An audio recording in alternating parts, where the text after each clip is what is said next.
जय माता दी दोस्तों, कैसे हैं आप सब। तो अक्षय तृतीया साल का सबसे शुभ दिन माना जाता है। लेकिन अगर इस दिन आप ये छोटी छोटी गलतियां कर देते हैं तो बनने वाले सारे काम बिगड़ सकते हैं। तो आज मैं आपको बताऊंगी कि वो कौन सी 5 गलतियां हैं जो आपको बिल्कुल भी अक्षय तृतीया के दिन नहीं करना है, क्योंकि इस दिन माँ लक्ष्मी की पूजा होती है। और आइए जान लेते हैं कि हम कौन सी 5 गलतियां करते हैं जिससे हमें बचना है। तो अक्षय तृतीया को आप लोग जैसा कि जानते हैं कि अक्षय यानी अक्षय फल देने वाला है। तो क्या सचमुच में जो हमें ऐसा लगता है कि क्या हम सोना खरीद लेंगे और बहुत सारी चीज़ें खरीद लेंगे, शॉपिंग कर लेंगे, तो क्या सचमुच में माँ लक्ष्मी इसी से प्रसन्न होती हैं? नहीं, इन चीज़ों से माँ लक्ष्मी नहीं प्रसन्न होती हैं। आजकल अक्षय तृतीया के नाम आते ही इतना हमारे दिमाग में आ जाता है कि सोना खरीदना है, शॉपिंग का ऑफर चलने लगता है। क्या सच में अक्षय तृतीया का मतलब सिर्फ इतना ही है, या फिर हम इस पर्व के वैल्यू को ही भूल गए हैं? अक्षय का मतलब ही होता है, अक्षय तृतीया का मतलब होता है अक्षय फल देने वाला। यानी हमारे जो कार्य हैं, हमारे जो काम हैं, वो इतना अच्छा करें कि हमारे जो कर्म हैं वो अगर कुछ हम गलत भी किए हैं वो भी सही हो जाए। तो सबसे पहला है आपके विचार। और विचार का मतलब क्या है कि कभी ख़त्म न हो। इस दिन ऐसी चीज़ें खरीदें जो कभी ना ख़त्म हो, जैसे अच्छे कर्म खरीदें, हम अच्छे दान करें, किसी गरीब ज़रूरतमंद को दान करें, किसी के चेहरे पे मुस्कान ला दे। ये सबसे बड़ा हमारा अक्षय तृतीया का कार्य है। दूसरा, परंपरा से जुड़ाव। हमारे बड़े बुजुर्ग कहते थे कि इस दिन माँ लक्ष्मी की पूजा भगवान विष्णु के साथ की जाती है, लेकिन आज हम पूजा से ज़्यादा ध्यान हम शॉपिंग पे दे रहे हैं। यही हमसे छोटी छोटी गलतियाँ हो जाती हैं।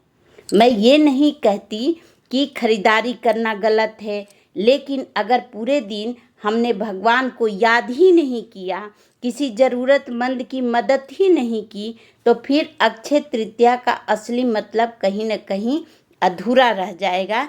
इसलिए हमारा ध्यान, हमारा पूजा पाठ तो हमें करना ही है। भगवान ऐसी इन चीज़ों के होड़ में नहीं पड़ना है कि सोना खरीद ले तभी हमारे घर में लक्ष्मी माँ आएंगी। लक्ष्मी माँ हमारे विचार से आती हैं, हमारे सद्भाव से आती हैं। तो इस तरह से अपने घर में सिंपल आप कमल गट्टा माँ लक्ष्मी का स्वरूप है, कौड़ी माँ लक्ष्मी का स्वरूप है, अक्षय कलश माँ लक्ष्मी का स्वरूप है, तो हल्दी की गांठ शुभता का प्रतीक है।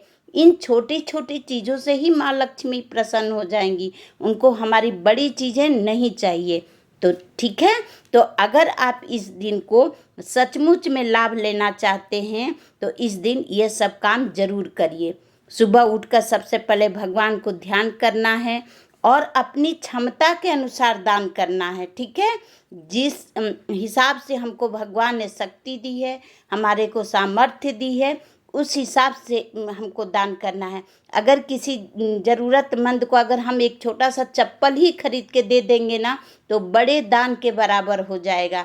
तो ये होड़ में नहीं चलना है कि नहीं, अपने घर में पैसा नहीं है फिर भी परेशान हो रहे कि हमको सोना ही खरीदना है।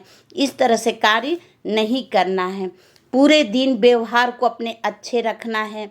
यही वो चीज़ें हैं जो सच में अक्षय फल देती हैं। ठीक है, सोना चांदी खरीदना आप चाहें तो खरीद सकते हैं, आपको प्रभु ने दिया है तो ज़रूर खरीदिए। आप मिट्टी का एक घड़ा ही अगर कोई फल रख करके, एक केला ही रख करके अगर दान कर देते हैं तो सोना के बराबर है। चना का दाल दान कर दीजिए, छोटी छोटी चीज़ें ही दान करके आप रख दीजिए। ये जो लक्ष्मी का देख रहे हैं, हल्दी की गांठ, कौड़ी, कमल गट्टा, सुपारी, लौंग, इलायची, ये छोटी सी चीज़ें बहुत कम पैसे में मिल जाती है। इसको आप अपने घर के तिजोरी तिजोरी में रख लेते हैं।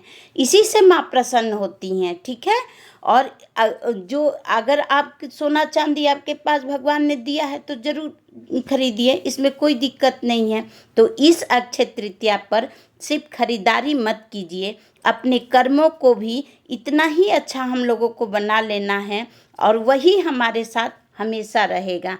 तो अगर मेरी ये बात आपको दिल को छुई होगी तो प्लीज़ कमेंट बॉक्स में जय लक्ष्मी माता ज़रूर लिखिएगा।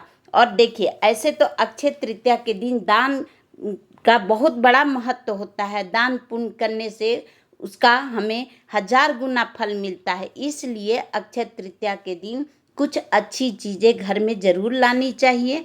तो आप अपने घर के स्थिति को देखते हुए आप लाइएगा, ठीक है। और ये मैं आपको एक की पूजा विधि करके दिखाई हूँ एक वीडियो में, तो उसकी कुछ झलकी दिखाई हूँ कि आप अपने घर के मंदिर में कैसे करेंगे और आप अलग से चौकी लगा करके भी कैसे करेंगे।